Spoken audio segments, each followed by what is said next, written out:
ये एक बहुत सरल सवाल है। मतलब ये सवाल जो है, ये जो क्वेश्चन है, ये 1 सेकंड का है, बशर्ते आपको एक शॉर्टकट आता हो। 1 सेकंड, 1 सेकंड।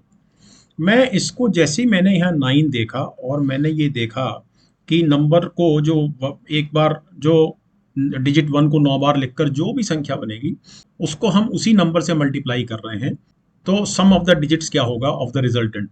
तो it shall be in 9 square equal to 81। मैं अब आपको समझाता हूँ इसको। सेकंड का सवाल है। नमस्कार students and welcome to my YouTube channel Maths Academy 99। आज की इस क्लास में हम सिविल सर्विसेज एप्टीट्यूड टेस्ट 2023 के सेट ए के 7 क्वेश्चंस, क्वेश्चन 24, 25, 26, 27, 28, 29 और 30 क्वेश्चन करेंगे और बहुत शॉर्टकट्स के साथ करेंगे। और जब आप इन शॉर्टकट्स को देखेंगे जिनको मैंने आज इस्तेमाल किया है इन 7 क्वेश्चंस में, जहाँ जहाँ आवश्यकता हुई है, तो आप ये देखेंगे और आप ये पाएंगे कि क्वेश्चन को सॉल्व करना कितना सरल और सहज था। तो डियर स्टूडेंट्स, मैं संजय मोहन भटनागर और शुरू करते हैं हम अपनी आज की बात। और मैं आपको बिल्कुल ये भरोसा दिलाना चाहता हूँ कि आपका एक थोड़ा सा एक्स्ट्रा इनपुट मैथमेटिक्स में, एक एडिशनल एफर्ट आपको सीएसएटी में बहुत ज़्यादा कॉन्फिडेंस देगा और आप निश्चित रूप से आगामी वर्षों में, अगले साल में सीएसएटी को बहुत बेहतर तरीके से कर सकेंगे। तो डियर स्टूडेंट्स, शुरू करते हैं अपनी आज की क्लास। तो आज की इस क्लास का हमारा ये पहला क्वेश्चन है, I mean question number 24 of set A of CSC 2023। तो ये एक बहुत सरल सवाल है। इसमें ये जो मैथमेटिकल ऑपरेशन दिया गया है, ये अरिथमेटिकल ऑपरेशन या mathematical operation, what ever you call it, तो ये एक्चुअली ये सम है। और ये इस प्रकार से डिफाइन किया गया है, इट इज सो डिफाइंड कि ये सबसे पहले नंबर्स को ऐड करता है, नंबर्स का एडिशन, और जो फिर रिजल्ट आता है तो रिजल्ट्स की जो डिजिट्स हैं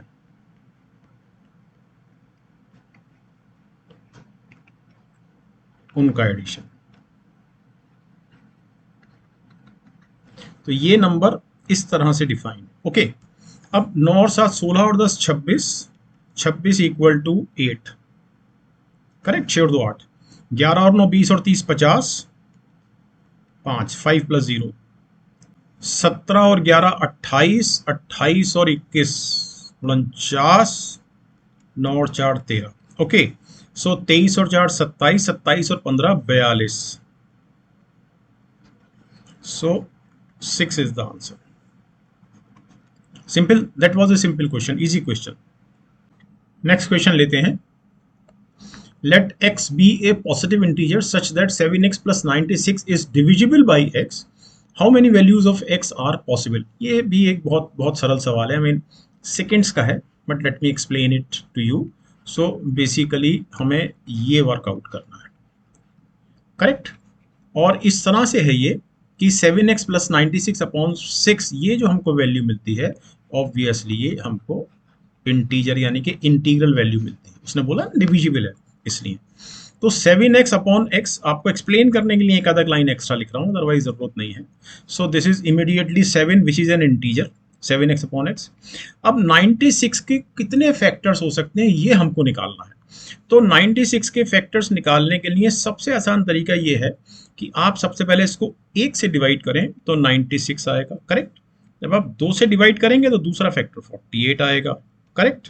फिर आप 3 से करेंगे तो 32 या 96, 32 आएगा। फिर आप 4 से करेंगे 24 आएगा, ओके। फिर आप 6 से करेंगे 16 आएगा। फिर आप 8 से करेंगे 12 आएगा। अब इसके अलावा कोई और नहीं है, तो कितनी संख्याएं होंगी? 1 2 3 4 5 6 7 8 9 10 11 12। सो 12 इज द आंसर। अब मैं आपको इसका एक छोटा सा शॉर्टकट बताता हूं कि ये सब भी आपको करने की जरूरत नहीं है। एक बहुत सिंपल सा शॉर्टकट है। 96 को आप ऐसे लिखिए, 96 के आप प्राइम फैक्टराइजेशन कर लीजिए, मतलब इसके इस तरह से फैक्टराइजेशन कर लीजिए जो प्राइम नंबर्स के पावर्स के रूप में मिले। तो जस्ट ट्राई टू अंडरस्टैंड कि मेरे पास 2, obviously 2 is a prime number, so it is 2 into 48। लेकिन हमारे पास समय जनरली कम रहता है तो हम 2 की पावर की बात करेंगे। हमको इस एग्जाम में समय कम रहता है, खासतौर पर इस तरह के क्वेश्चन में जो निश्चित रूप से टफ है। मतलब खास तौर पे non mathematics and non science students के लिए। तो 2 की पावर होती है हमारे पास जो जाएगी 32, 32 या 96, यानी कि मैं इसको इमिडिएटली ऐसे लिख सकता हूँ 3 की पावर 1 गुणा 2 की पावर 5। सिंपल, ये इसमें कोई दिक्कत नहीं, ये सब आपको करने की जरूरत नहीं है फिर जो तरीका मैं आपको समझा रहा हूँ। तो नंबर ऑफ फैक्टर्स, अब ये जो तरीका हमने लिखा ये प्राइम फैक्टराइजेशन है, because 3 is a prime number and 2 is a prime number, हम सब जानते हैं। तो नंबर ऑफ फैक्टर्स, ये शॉर्टकट समझ लीजिए, of 96 it is equal to, ये जो पावर चढ़ी हुई है 1 प्लस इसमें 1 जोड़ दीजिए, गुणा इस वाली पावर को उठा लीजिए 5 गुणा 1। सॉरी, ये 5 गुणा 1 नहीं है, इट इज 5 प्लस 1 लिख दिया गया है, पर it is 5 plus 1 that is 6 and 1 plus 1 that is 2। Correct. So it is 2 गुणा 6 equal to 2x, that's all. तो इस तरह से आपने देखा कि कितना सिंपल शॉर्टकट है। इसमें आप कई बार भूल सकते हैं, ये मैंने आपको जो कॉम्प्लीमेंट्री नंबर्स मैंने साथ साथ लिखे, मतलब 1 का मैंने 96 इमीडिएटली लिख दिया। अदरवाइज सभी बच्चों को मेरी सलाह ये है कि अगर आप इसको 1 2 3 करते हुए जाएंगे, सपोज पहले आपने 1 लिखा, फिर 2 लिखा, फिर 3 लिखा, 4 लिखा, हो सकता है आप 6 भूल जाएं। आपने 6 लिखा, हो सकता है आप 8 भूल जाएं।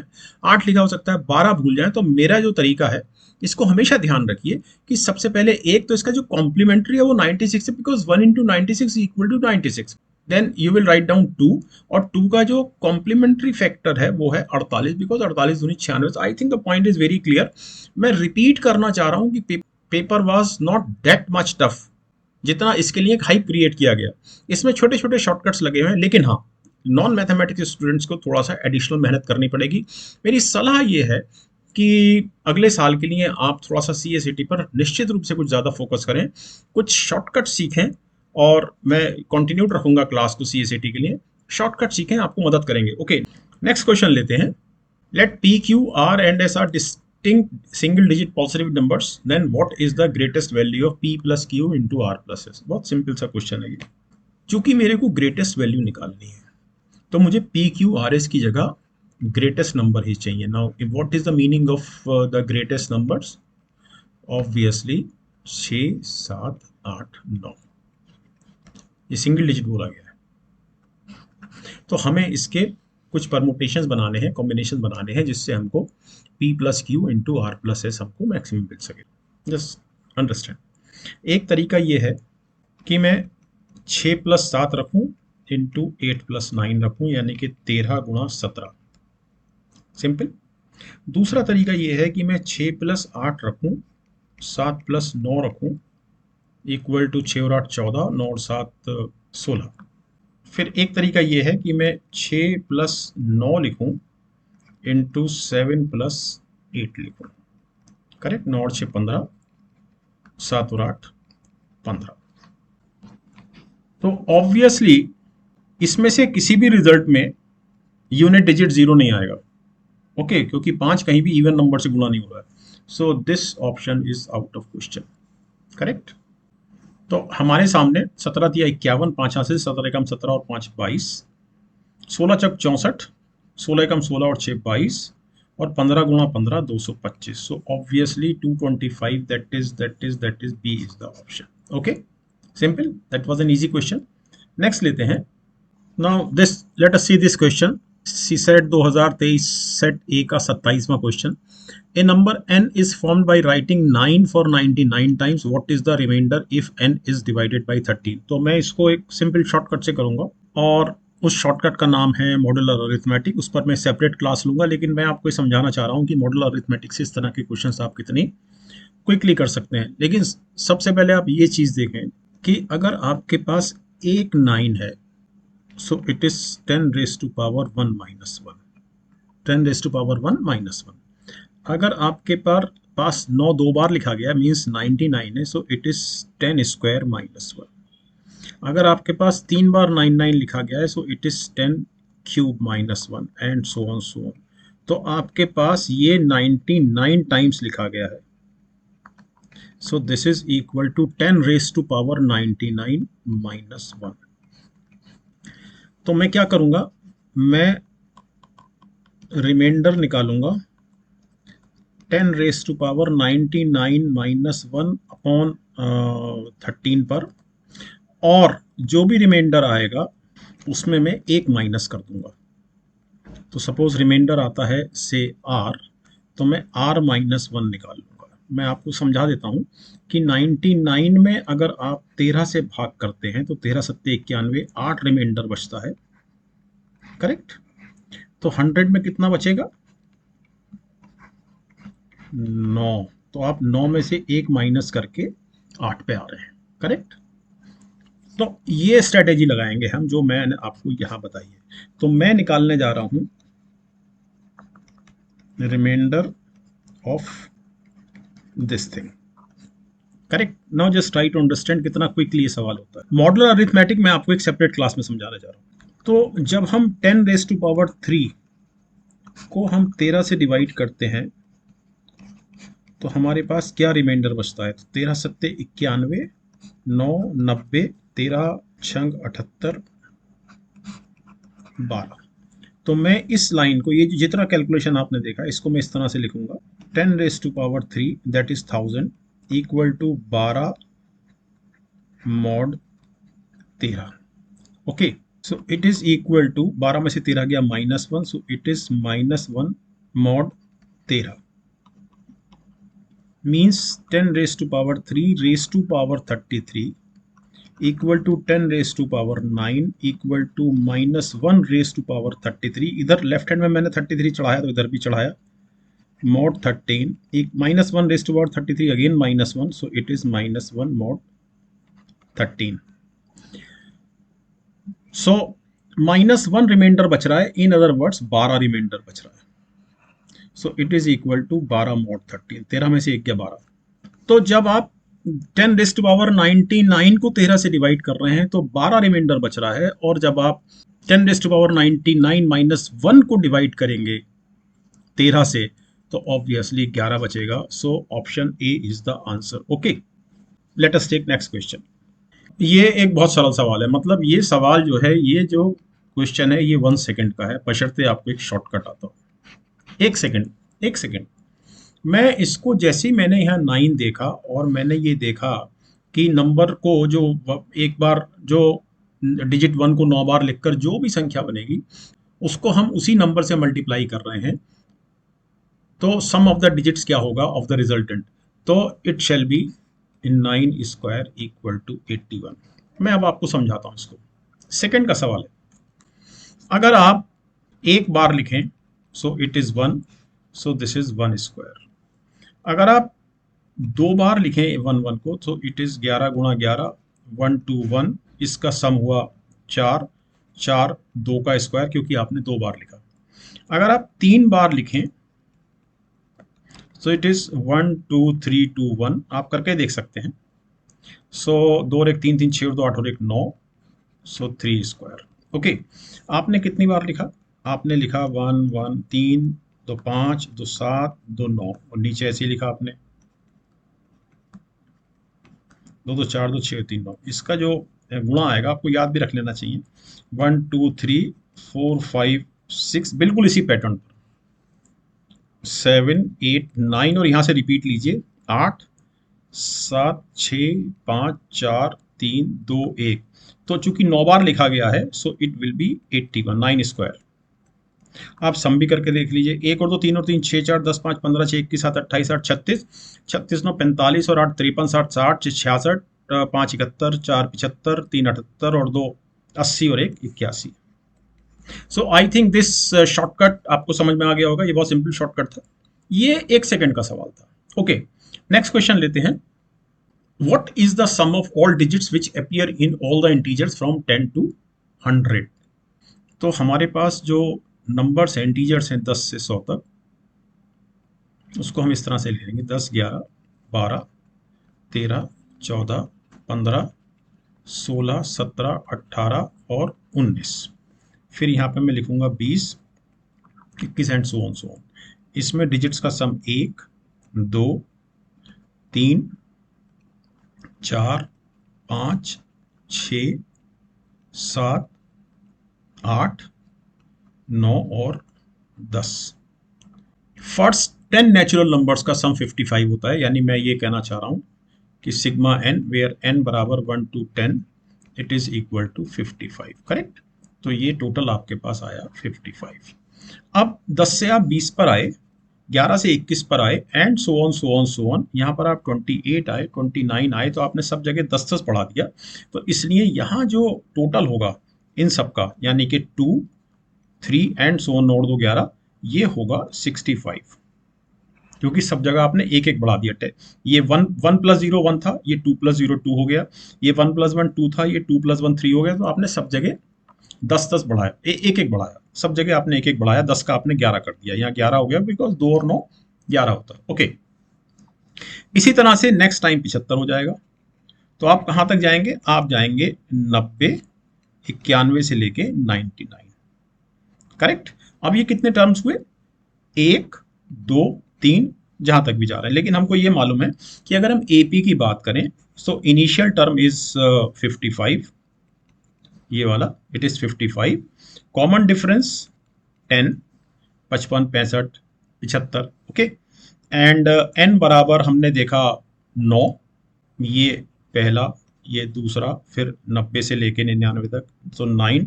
तो हमारे पास इस सब का सम होगा S equal to n/2 into 2a plus n-1 into d। तो n is 9, so it is 2a, 2 गुणा 55, 110 ही लिख देता हूँ सीधे। एंड n इज 9, 9 में से गया 8, और 8 दाई 80, d बराबर 10 है। सो इट इज 9 गुणा 180 बटे 2, या 95 हो गया, मतलब 55 इसका, 110 बटे 2 55 प्लस 40, 195। सो इट इज 9 पंजे 45, 9 9 में 81 और 4 85। लेकिन इसके बाद हमारे पास 100 और है 99 के बाद, तो 100 में जो डिजिट्स का सम हुआ वो 1 हुआ, सो इट इज 856। सिंपल। अब ये जो फॉर्मूला मैंने आपको लिखाया एपी का, इसके लिए मैं आपको एक छोटा सा शॉर्टकट और दे देता हूं, ये मानते हुए कि आपको ये जो एपी थी आपके पास, आपको इसका आखिरी टर्म भी मालूम है, ये मैं मान लेता हूं, तो इस फार्मूला और सरल हो जाएगा। तो मैं अगली स्लाइड पर उस फॉर्मूले को लिखता हूं और आपको एक्सप्लेन करता हूं। ये छोटी छोटी चीजें हैं, ये एग्जाम में बहुत काम आती हैं, और इससे आप एग्जाम में इस तरह के जो टिपिकल क्वेश्चंस होते हैं उनको बड़ा कॉन्क्लूसिवली, सरलता से, मतलब इजीली एंड विथ कॉन्फिडेंस, ये आप इनको कर सकते हैं। ओके, तो मैं आपको एक और चीज में समझाने जा रहा हूं, या यहीं लिख देता हूं कि एस एन, ये जो मैंने जो टोटल किया था एन टर्म्स का, एपी के एन टर्म्स का टोटल ये था। So S n equal to n/2 S such, और 2a को मैं a लिखता हूं, इस 2a को a, तो a बचा मेरे पास, तो इसको मैंने यहां लिख दिया a plus n-1 into T. Correct. अब देखिए कितना सरल हो गया ये, कि it is a and this is nth term, AP में आखिरी term nth term, nth term को हम लिखते हैं l। तो ये देखिए कितना सरल हो गया कि अगर आपको इसका आखिरी टर्म मालूम होता 55 65 75, तो आपके लिए जो सम था इन सब टर्म्स का, वो था पहला टर्म प्लस आखिरी टर्म बटे 2 गुणा नंबर ऑफ टर्म्स। ओके, तो ये छोटी छोटी चीजें हैं, ये ध्यान रखनी चाहिए, इससे आप सवालों को, प्रश्नों को आसानी से कर सकते हैं। नेक्स्ट क्वेश्चन लेते हैं। ABCD is a square. Okay, one point on each of AB, say this is E, and CD, it is F, and two distinct points on each of BC, GH and DA। I को नहीं लिखता मैं, J लिख देता हूं, and this is K। How many distinct triangles can be drawn using any 3 points as vertices out of these 6 points?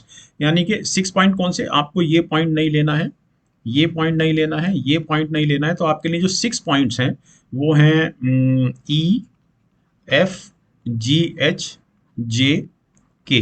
तो ये 6 points हैं, और इसमें से किन्हीं भी 3 पॉइंट्स को जोड़ने पर आपको ट्राइंगल मिलेगा। तो obviously it is a question of combination, so the answer is 6C3, क्योंकि 3 पॉइंट्स ले रहे हैं आप 6 में से। सो इट इज 6 गुणा 5 गुणा 4 बटे 3 गुणा 2 गुणा 1, सो 5 20, सो 20 इज द आंसर। ध्यान रखिए, NCR equal two factorial n upon factorial r into factorial n minus r। Simple. तो आमतौर से हम इस तरह में शॉर्टकट में क्या करते हैं, जो मैंने इसको इतना क्विकली कर दिया, एक्चुअली ये मैंने लिखा था फैक्टोरियल 6 बटे फैक्टोरियल 3 इंटू फैक्टोरियल 3। तो फैक्टोरियल 6 का मतलब हुआ 6 गुणा 5 गुणा 4 गुणा फैक्टोरियल 3, और नीचे 3 गुणा 2 गुणा 1 गुणा दूसरा फैक्टोरियल 3, इसने काट दिया। तो इसको मैंने, ये चीजें आदत मतलब अभ्यास से आ जाती हैं। ओके, नेक्स्ट लेते हैं। हाँ ओके, सो ये आज के जो क्वेश्चन थे 7, इसकी मैं यहाँ क्लास ख़त्म करता हूँ। और बहुत जल्दी, थोड़ा कार्यालय में बड़ी व्यस्तता है, इसलिए तो रोज़ मैं आपके सामने नहीं आ पाता। तो कोशिश करूँगा कि जल्दी से जल्दी पेपर ख़त्म हो। ये मैं आपको फिर से बोल रहा हूँ कि पेपर टफ था, लेकिन इसमें इतने सिंपल सिंपल शॉर्टकट्स लगे हुए हैं। मैं ये भी मान रहा हूँ कि आपको शॉर्टकट्स हो सकता है ना आते हो, तो अदरवाइज अगर आपको थोड़े से कंसेप्ट और कुछ शॉर्टकट्स यदि आपको आते हैं तो पेपर बहुत ज़्यादा मुश्किल नहीं था। But non mathematics and non science, जिनका गणित का बैकग्राउंड कंपैरेटिवली उतना अच्छा नहीं होता जितना मैथमेटिक्स वाले बच्चों का होता है, उनके लिए थोड़ा एडिशनल मेहनत करने की ज़रूरत है। ओके, तो thank you very much dear students, और अब हम मिलेंगे नेक्स्ट क्लास में। नमस्कार।